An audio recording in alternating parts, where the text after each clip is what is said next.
ბათუმის მოსახლეობა კი ნაპირსამაგრის სამუშაოების ჩატარებას მოითხოვს. სპეციალისტებისა და ადგილობრივი გარემოს დაცვითი ორგანიზაციების მონაცემებით ზღვამ ბოლო ერთ წელიწადში ბულვარის 9 კილომეტრზე მეტი ტერიტორია მიიტაცა. მძიმე მდგომარეობაშია სანაპიროზე გამავალი საფეხმავლო ბილიკებიც. რღვევის პროცესის გააქტიურების ერთ-ერთ მიზეზად თურქეთში მდინარე ჭოროხზე მიმდინარე სამშენებლო სამუშაოები სახელდება. ბათუმის ახალ ბულვართან ადლიის დასახლებაში ბოლო წლებში ზღვამ 9 კილომეტრზე მეტი სიგრძის სანაპირო ჩარეცხა.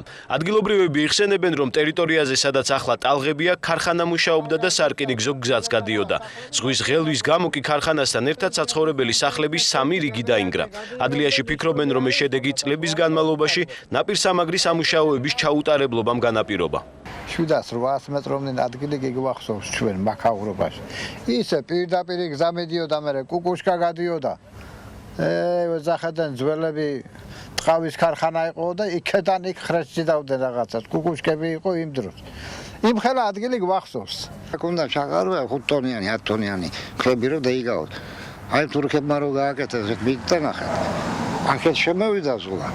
იქით ვაფშე არა შემოსული.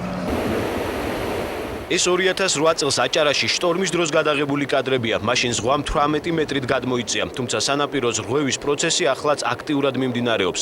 ზღვა ბოლო წლების განმავლობაში 9 კილომეტრის სიგრძეზე ბულვარში შემოიჭრა. ამას ოკეანოლოგი საშა რუხაძეც ადასტურებს. მისი განცხადებით, სანაპიროს ჩარეცხვა ბუნებრივი მოვლენაა და მისი ხელოვნური კვება ჯერ კიდევ საბჭოთა პერიოდში მიმდინარეობდა, მაგრამ თურქეთში მდინარე ჭოროხზე კაშხლების მშენებლობის შედეგად პროცესი ორჯერ უფრო გააქტიურდა. მდინარე ჭოროხი დარეგულირდა, ანუ რაც მაგის შემდეგ, როდესაც ის ერთ კალაპოტში მოექცა რა, ეს ტერიტორია მთლიანად დაექვემდებარა წარეცხვებს და შესაბამისად, სადღაც რომ ფართობის მიხედვით ვიანგარიშოთ საკმაოდ დიდი ტერიტორია წავიწყდა, მაგრამ სიგანეში სადღაც 9 კილომეტრიანი მონაკვეთი არის წარეცხილი ადლიის მონაკვეთზე რა. გასულ წელს შტორმის გამო ბათუმის ახალი ბულვარის გაგრძელებაზე მოწყობილი საფეხმავლო ბილიკიც დაინგრა. სახელმწიფომ რამდენიმე მილიონიანი ზარალი მიიღო, რასაც აჭარის გარემოს დაცვის სამმართველოში წინა ხელისუფლების დაუდევრობით ხსნიან.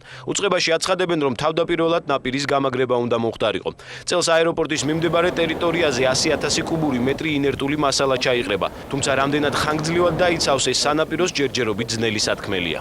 წელს ჩადებული გოქას 1000 კუბური მეტრის ჩაყრა ბათუმის სანაპიროს გასამაგრებლად წყალდიდობიდან გამომდინარე ვერ შევდივართ და მარაგებს ვერ ნახულობ, საიდანაც ამოღება ამ ეტაპისთვის თორე სამომავლოდ როგორც მდინარე დაიწევს, აუცილებლად 100,000 კუბური მეტრი კიდე დამატებით ჩაიყრება ბათუმის პლაჟების გამოსაკვებად. პრობლემა საკმაოდ მწვავეა არა მარტო ადლიის, არამედ სარფისა და ქობულეთის სანაპიროებზეც, თუმცა ოპტიმისტური განწყობა აქვს აჭარის მთავრობის თავმჯდომარეს. არჩილ ხაბაძის განცხადებით, წლის ბოლომდე სარფის გზის გამაგრება მთლიანად დასრულდება. თვალსები 8 თვეა გამოყოფილი ამ ნაპირგამაგრების სამუშაოებზე ადლიის აეროპორტის მიმდებარე ტერიტორიაზე, შესაბამისად ჩვენ ვფიქრობთ, რომ წლის ბოლომდე ეს დასრულდება. რაც შეეხება აჭარის სანაპიროების კომპლექსურ გამაგრებას, პროექტზე მუნიციპალური განვითარების ფონდი მუშაობს და ის აზიის განვითარების ბანკის მხარდაჭერით განხორციელდება, თუმცა სამუშაოების დაწყების კონკრეტული თარიღი ჯერჯერობით უცნობია.